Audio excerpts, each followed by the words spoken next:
दोस्तों नमस्कार, कैसे हैं सब। आशा करता हूँ सब अच्छे होंगे। तो दोस्तों, राम जी हमारे गोदी में बैठे हैं। अब काफ़ी हद तक आराम है, 90% आराम लग चुका है राम जी को।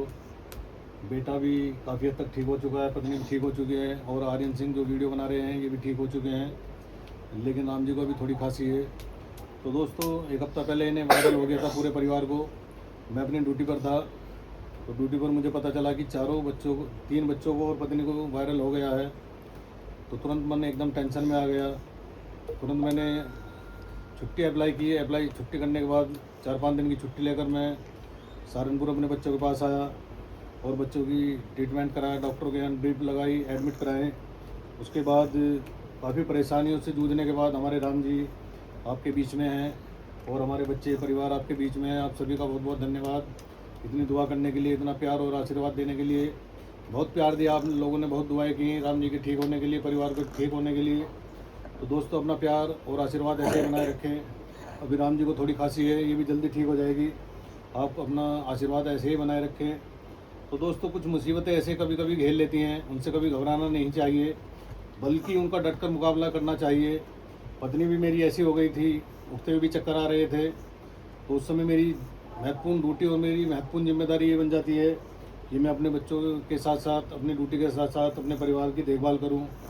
तो राम जी का जितना सहयोग हो सका, जितना मैंने राम जी की मेहनत करी, जितनी मैंने सेवा की और जितना मैंने परिवार को सहयोग दिया, अपनी पत्नी का साथ दिया, अपने बच्चों का साथ दिया, उससे बहुत जल्दी रिकवरी हो गई। और देख रेख में जब कहते हैं, जब पॉजिटिविटी होती है तो बहुत जल्दी आदमी में सुधार आ जाता है।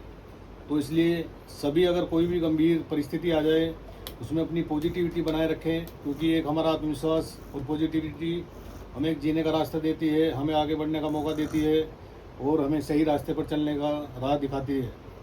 तो दोस्तों, जब भी कभी मुसीबत आए तो घबराएं नहीं, बल्कि उनका डटकर मुकाबला करें, उनसे लड़ें। उनका कहते हैं, जब समस्या होती है तो उसका समाधान भी होता है। अगर समस्या आएगी तो समाधान भी तुरंत निकल जाएगा। उसमें थोड़ा समय लग सकता है, थोड़ी परेशानी आ सकती है, लेकिन उन्हें झेलें, उनसे घबराएं नहीं और आगे बढ़ते रहें। तो थैंक यू दोस्तों, अपना प्यार और आशीर्वाद ऐसे ही बनाए रखें। आदि, दोस्तों कैसे हो? आप ठीक हैं अब? आपकी बीमारी कैसी है बेटा? अब तो बेटा भी स्कूल जाना शुरू हो गया, 3-4 दिन स्कूल जाते हुए हो गए। मिथिलेश, आप कैसी हो?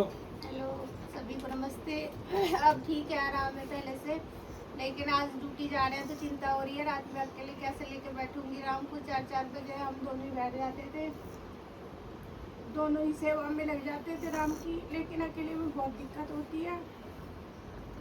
मैं सोचती हूँ कि पास में ही ड्यूटी हो, दोनों लेके राम की सेवा करें तो पता भी नहीं चलता। अकेले में बहुत परेशानी होती है दोस्तों, कभी कभी पूरी पूरी रात ऐसी निकल जाती है, पूरी पूरी रात राम को लेकर बैठना पड़ता है। कभी 4 बजे उठना, कभी सुबह 3 बजे जग जाना, रात को 12-1 बजे से पहले सोना होता नहीं है। उसके बाद भी 3-4 बजे फिर जग जाना, राम को दवा देना, उठ के बैठ जाना, पानी पिलाना। क्योंकि राम जब परेशान हो जाते तो इनकी परेशानी नहीं देखी जाती। बहुत परेशान हो जाते हैं तो उठना पड़ता है और गोद में लेके सब कुछ दवाई ट्रीटमेंट देना पड़ता है। तो दोस्तों, घबराए नहीं, आगे बढ़ते रहो, ऐसे ही जीवन कटता रहेगा अपना। हंसते रहे, मुस्कुराते रहे, परिवार के साथ बढ़िया जीवन जिए और परिवार को कभी दुख मत दो। परिवार के साथ खुश रहे। और ख़ासकर मैं उन स्पेशल बच्चों की माँ और बाप, भाई बहनों, परिवार, रिश्तेदारों से कहना चाहूँगा कि इन बच्चों को बोझ ना समझें। ये बच्चे भगवान का रूप होते हैं। इनकी जितनी सेवा कर लोगे उतना ही मेवा पाओगे आप, उतनी ही खुशी आपके घर में रहेगी, उतनी ही परिवार रिश्तेदारी में खुशी रहेगी। इनकी खूब सेवा करें, खूब मेहनत मन लगाकर इन्हें प्यार दें और इन्हें ठीक करने की भरसक प्रयास करें। और दोस्तों, एक निवेदन और आपसे करना चाहूँगा, अगर कहीं ऐसे बच्चों का ट्रीटमेंट होए तो ज़रूर मेरे से संपर्क करें, मुझे बताएं। सही डॉक्टर के हाथ में अगर हमारा बच्चा जाएगा तो सही इलाज होगा और हमारे बीच में हमारे राम जी उठने बैठने लायक हो जाए आपके आशीर्वाद और प्यार से, तो बड़ा ही हमारी यानी कि जीवन सफल होगा। तो दोस्तों, वीडियो के सब्सक्राइब ज़रूर करते हैं ताकि सही लोगों पर पहुँचे और बच्चे का ट्रीटमेंट सही तरीके से मिल सके। धन्यवाद। जय हिंद, जय भारत।